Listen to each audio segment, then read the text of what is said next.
Hey there, everybody. Thanks for joining me for another one-man review. Today I have Tales to Enlighten by Matt King and James Edward Clark. This is a self-published project that they put together through the help of people supporting them on Kickstarter. I found this book because James Edward Clark reached out and sent me his Pissant Apocalypse little zines that he did, kind of like this size. And I reviewed that, and then Matt reached out and said, "Oh, hey, I did this book with James called Tales to Enlighten," and he sent me the PDF, and I read a little bit of it and thought, okay, this looks really cool. I'm gonna go ahead and order this and finish reading it because it's a super intense book in a good and bad ways. I think like it's really overwhelming, and so I wanted to be able to read it in physical form and grapple with it that way. And then Matt was kind enough to send along Tales to Enlighten, a prologue that they did as well, and he said something about this being part of a Inktober that James was doing, and then they put this together with some of the Inktober things that were done. And so he sent me this comp, which I really appreciate because this is a cool little book as well. I really love James Edward Clark's artwork, and especially the way he deals with color and color holds on his line, and he does a lot of cool like production stuff. And then his art's just absolutely insane. Like I can imagine that Matt and I don't know how they met, how long they've known each other, but he found the perfect artist for his absolutely bananas vision for what this book is. It's hard to even explain what this book is, but we'll flip through and do my best. It's a crazy combination of all kinds of things. One of which seems to be that Matt King has just collected over time lots of little quotes, bits of quote unquote wisdom. I don't know how many of them are real things and how many of them he's made up and are fake. It seems like a lot of them are real things. I'm not going to hunt it all down though and fact check it. Like some of them are things that I know, and so I assume most of them are quotes he found. But like this, so the life is suffering, the first noble truth, the Buddha. So it's just all these different kind of quotes of wisdom, and then they're compiled together into this totally rowdy, wild, psychedelic story that's, I don't know, it's like if Grant Morrison took more drugs than he already has and listened to more punk rock and then tried to write Alan Moore's Promethea, and I don't know, it's a wild book. It's made extra wild by the inclusion of all of these really fun, well designed like pieces like this right here, like these old ads and stuff that you would get in comics, and you get the sense that most of this is made up, but some of it's actual, information, quotes from things. A lot of it's like just tangential to the story. You don't need to read it to fill it out. It's the kind of thing that when I was younger, I would have read every word because, like, every little bit has something to say and is funny. Like none of it's just wasted stuff. I remember getting Chris Ware books and poring over every little ad he did. As I get older, I just like if it's not entirely relevant to the understanding the story, then I'm more likely to skip over it. But yeah, like 25-year-old me would have sat there and read every single word of every one of these pages. There's a whole bunch of them like that. So I think it's cool. It's a lot of extra meat to chew on. It's just when you get to my point in life where you're teaching like 12 different classes and trying to do this kind of stuff and trying to make art, it's like I just don't have time for that anymore. But it's cool. Like you're getting your money's worth in this book. Even like this stuff, like that looks like just the indicia. It's like it's a cool ass comic book, but surely you've got to know that much already. I also just think about when I'm looking at this book, like this is the kind of stuff that would be a bunch of fun to make. As a reader, I'm not sure that it's exactly for me anymore.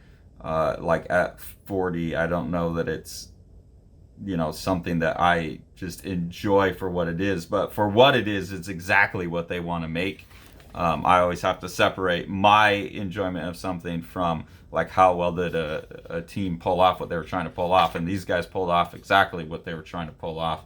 And like I said, some of my enjoyment of it, I think, is just I don't know, I'd have to be in the right mood to just sit down and really read every little thing. But I would enjoy working on a project like this a lot, I think. So I'm kind of like that as an artist and a reader. A lot of times the things I would enjoy making are the types of things that I would not enjoy reading, and vice versa. The types of things I enjoy reading I wouldn't enjoy making. So I realize that a lot of times when I'm critiquing stuff on the channel, um, they're things that I either have done or I would like to do, or I've done and decided they're not, like I've kind of worked through them by doing them, or they're things that I'm critical of about my own work. This is definitely something that like a little bit younger me would have totally leaned into. So we start the story. I mean, the best I can explain it is Sam, the grandson of Satan, this character here. He wants to achieve enlightenment, and the way that he thinks he's going to do it is to collect 666 heads of heroes. And so the book starts off, and I got to be careful about what I flip through. It's just like this absolutely banana pants romp through a multiverse where they're making fun of doing parodies of famous superheroes, and then Sam, the son of Satan's like killing all of them, and taking their heads to create his enlightenment machine. So he's already killed the JLA and the Fantastic Four, but I can't even show those pages because this book is like extremely sexually explicit, and then merging that with like extreme over the top violence. So it's just absolutely banana pants, which was similar to James's Pissant Apocalypse too. Like he's got no filter, and that's a good thing. I think a lot of people are putting on filters lately, and I think that's part of the message of this book. Is the only way you're going to get to any kind of enlightenment is take off your filter and be honest. And in this case, it's just when you take off these guys' filter, it's just banana pants sexual violence, and like everything that they've loved, everything that they've ever read, everyone that's ever influenced them, just put into this big violence of like, or this big blender of like sex and violence and over the topness. So here you get like Captain America. He's like this "Don't tread on me" MAGA guy with a Illuminati conspiracy on his shield. And they kill him just like they kill everyone else. Here they get like the Atom, and they're ripping his legs off and ripping his head off. I could show these pages because they don't have the over-the-top sexuality. I don't know why it's okay to show this, but I can't show a dick, but whatever. Then they play, like, not with style, because James's style is consistent throughout, but they do, like, a manga page, and they have to let you know, and they've got this cool, like, robot arm, Inspector Gadget robot arm, like, hey, we're doing manga, so you got to read this backwards, and then you read like this. And again, just totally crazy, over the top, killing stuff, girls making out with octopus, and that's what the book starts out as. And so I thought, okay, that's kind of just what it is. It's gonna, like, this is a lot of, I still got all of this to go of this guy's just running through the multiverse killing heroes. I'm gonna get tired of this a little bit. Like, it's almost too self-indulgent. But then it goes somewhere else, which is almost the complete opposite, and it's a really bizarre mix-up and contrast. Here's another one of the design pages. They got classified ads. I think probably Matt King wrote all of these. Most of them are kind of related to the multiverse of the book, but I wondered if some of them, or at least if they're not, it would have been a fun idea as a tier on the Kickstarter that you could have paid to write one of these. I don't think that's what they actually did, but a couple of them seemed like this one is Matt Bellingham from Massachusetts. Missing, where's no good Nathan? I paid you June 11th, 2009. Surely you're still not drawing that commission. So this seemed like someone sending a message. So I wondered how many of these, and again, I didn't read all of them because they're not 100% relevant to the story, but I kind of bounced around and read them. And like I said, when I was younger, I would have sat there and read every one of these. But they put it in my mind that some of these might be things people paid for, which is kind of fun. Once they collect enough heads, which actually happens pretty early in the book, then they're able to go on the Enlightenment machine and go to this club where they're going to meet the DJ Megatrip and actually receive enlightenment. So the book kind of takes a turn here. It's still totally over the top, wild violence and sexuality all the way throughout, but it's not just pure like fuck, shit, piss, murder it starts to get like thoughtful at this point, and there's some pages where they're like going through multiverse stuff that just have really fun digital claws mixed with James's artwork. So again, just creators like totally having a blast doing what they're doing. I don't feel like that anyone got bored at any point, and this is a big book. Here's another one. I didn't read any of these, but just another look at like this really well designed. I mean, really accurate. They're really good. They're really good at mimicking the look of old weathered comics. Like James has a lot of effects that he puts over his art that works real well. Like I said, he does these line drop things is cool.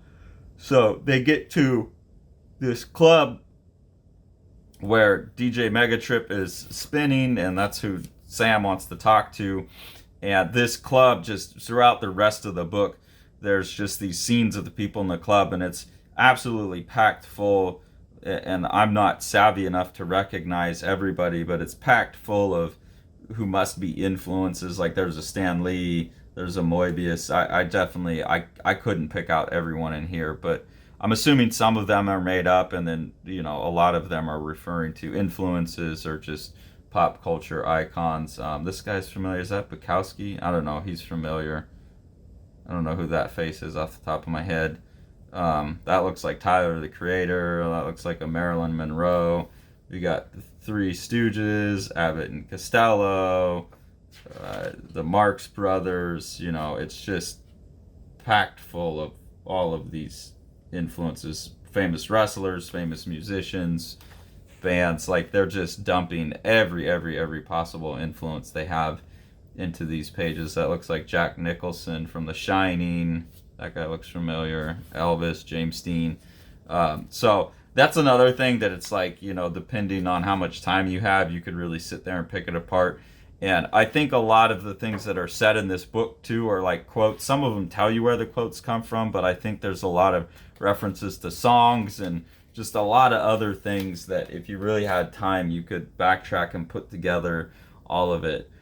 So at this point, Sam has then met DJ Megatrip, which is this guy with the pyramid on his head. And they go into, this is where it turns into kind of like Promethea. They go on to this journey of magical explanation, or it's like a Jodorowsky, like a Holy Mountain as well, who's also this weird mixture of like positive, happy human spirituality with like absurd violence and sexuality in his movies, like to the point where it's gross and unsettling. This book has that in it as well. So I just don't know what to feel about it. Like most of it's off-putting to me just in terms of the over-the-topness of it, but it's like so compelling as well. Just the like, what the hell am I reading? And all of the precedents that it's pulling from are things I love, Promethea, the Jodorowsky stuff, Grant Morrison stuff.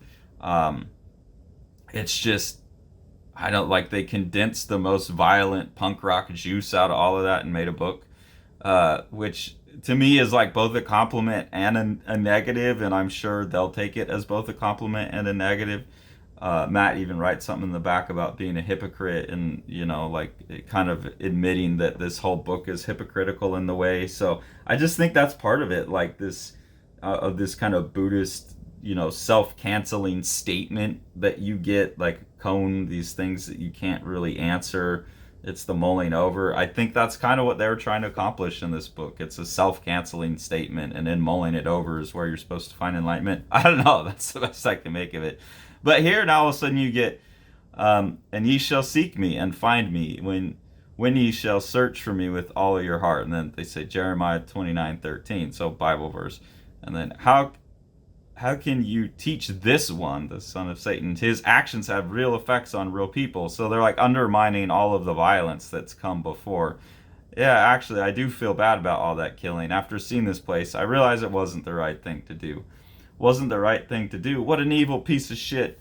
The rock contains jade without knowing. The jade's flawless. So like even in such a despicable character and such a kind of despicable production almost in terms of all the grotesque sexuality that you go through in the book, like they're saying there's still something to be found in that and forgiveness. And they kind of go on with this type of talk, and you get all of these really fun compositions. Circular things like this, which remind me a bit of Promethea, where you read around, there's some obvious Moebius call outs, and just all of this kind of spirituality, like from all kinds of different sources, but not like in a clear, straightforward, presentable, packaged way like Promethea. It's just like, boom, just vomited onto the page. And the way James letters too is so banana pants in most cases. Let me see if I can. Oh, I gotta be careful what I flip to here. Here's some more like Promethea-esque stuff. A lot of the times the lettering, I'll see if I can find a page as I go. The lettering is so crazy. They spill in from panel to panel, and the pages kind of just become this big bananas gestalt. Here's a little just one-off I like that seems like Matt was probably freestyling and came up with this, but atonement is actually at one mint. I like that. I like any kind of play with language. I've always like Mark Danielowski. He always write always as ALLWAYS. So something lasts always, but always. So I like that kind of language play. Here's a good example of just like the lettering will like pop up into these balloons and pop up over here, and this isn't the worst example of it, but it can just get a bit confusing. Like here it's just kind of lettering all over the place. I never was like complete. There was only a couple places where I was a bit confused about the ordering, but to me it added to like the messy, insane visuals of it. But again, I think that's kind of their intention. Gotta be really careful with the ending here, because it gets. And after they go through all of this like wholesome kind of spiritual self-revelation stuff, it just gets totally banana pants and grotesque again, to the point where I can't even show it, irreverent and all of that. So I don't know what to make of it. But it's a wild book, and I think a lot of people will like it. I definitely think some people will hate it. I'm on the fence about it, but I think it was definitely worth showing. And if you haven't checked it out, and if it looks like your thing, I would recommend it. And then there's a lot of extras in here. One is like this certificate. Now that you've made it through, you've achieved enlightenment, you've got your certificate. There's a collection of more quotes that I think were probably like just influential to Matt King or James Clark. There's some other extras. This looks like a flow chart of how all these thoughts related in Matt's mind, probably as he was planning it. There's some extra like little short comics about Manfred the Man Machine, who's Sam's buddy throughout the book, his kind of sidekick. Some more quotes. Here's the piece by Matt King, which says he's a hypocrite, and he says, "Thanks for reading this stupid book. We can ascend." So he realizes that this is over the top, wild madness, and that's what they set out to do, and they did it perfect. And I imagine in Matt's mind, whatever vision he had for this book, hooking up, however he hooked up with James Edward Clark, he must have just been like, oh my god, because I cannot imagine a better artist for this book, for what they're doing here. And then this page I found to be particularly fun. It looks like during their Kickstarter campaign, maybe they had fans and backers making memes with Tales to Enlighten put into lots of other famous images and memes. That's what it looks like to me. So that's kind of fun. Like they collect a lot of what was going on. And then this is cool too. There's a huge, this is all just pinups. So during that campaign or something, they must have had just a lot of social media kind of support going on and really engaging the audience and the fan base and a lot of other artists. They even got Shintaro Keigo. Let's see if I can get that one.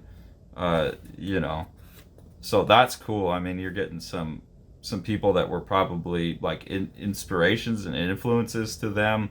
And then I was really excited because this artist on page 1 that I know from Instagram as Philia Kenobi, I now know the real name, which is Phil Braduhin from Russia. This is an artist I've been really excited about on Instagram, and I know they've released some books, but I haven't been able to get a hold of them yet. But this really intense, like, Jeff Darrow meets Where's Waldo over the top, like intensely detailed backgrounds. And this is, yeah, something you could probably spend, a half hour just looking at everything. I'm always impressed by artists that do this. Like, I draw 3 people in a crowd and then I'll run out of ideas for what they look like and what they're doing and what they're wearing. And artists like this just always blow my mind. And then to make it extra impressive, they went and put that same piece in black. Like they knew that was the baddest one they got, and so they put it again in black and white, and that's really fun to see. So this is a big, thick book. It's completely wild. I don't know that I'll ever know what to make of it, and I'm sure I'll pick it up. And I don't know that I'll ever read it all the way through again, but I'll pick it up and return to it from time to time. And yeah, that's what it is. I don't know that I can recommend it or not recommend it. It's just like, it's either going to be your thing or it's not. And if it's your thing, definitely go get it. If you're like me and you're open to just like, I don't even know what to make of this, but I'm going to take it all in and just kind of appreciate a lot of the production stuff, a lot of the art stuff, like just the slew of ideas and the sense of people having fun, pick it up as well, even if you think it's not your thing. And then there's definitely going to be some people where, like, if you don't want to see the Human Torch fucking the Invisible Woman, like, don't pick it up. It's over the top and lewd and crude and yeah. So anyways, I don't know, these are the kinds of books that I find most interesting. I said on something else, it's fried pickles. I don't know what to make of it, and so I'll keep thinking about it and chewing it over to try and figure out what I think about it. But yeah, it's just a total mash of crazy. So if you like it, please check it out if it looks cool to you. And if you like what we do here on the channel, there's 2 ways to support us. One is we have a Patreon where we get a lot of things uploaded early before they make it to YouTube, and there's some other fun tiers on there with original art and things like that. The other and best way is to support the books that Sean has put out and has coming out from Living the Line, so we'll go ahead and take a look at some of those now. The Abolition of Man is a 5-issue mini-series done by myself and Sean in collaboration with the Midjourney AI. What you're seeing here is the cover to issue 1 and the first couple pages of issue 1. This first issue, we fed it an essay by C.S. Lewis, and this is just the imagery that the computer spat back at us. Issues 2 and 3 are a narrative, starting with the story that I wrote when I was 21, and then Sean's going to write issue 3, picking up where I left off. In this one, I'm kind of trying to force the AI to give me the images I want, and then doing some tweaking in Photoshop to get these kind of colored looks on it. For issue 4, we're turning the task of writing over to the AI as well. So the AI has written the script, and then we've just put that into the Midjourney AI, and it's turned out art. The script and the art is some of the absolutely most horrific stuff I've ever seen. We're a bit scared to even publish this issue. And I don't have any art to show for it yet, but Sean and I have decided to do a 5th issue of Abolition as well, because we have someone who we're really, really excited to have on board, providing an essay for that 5th issue that we'll illustrate, and we'll announce more about that soon. Thanks for following along. Take it away, Jack. You want to see all these books? Smash that subscribe button and the like button and the bell, and then you get them.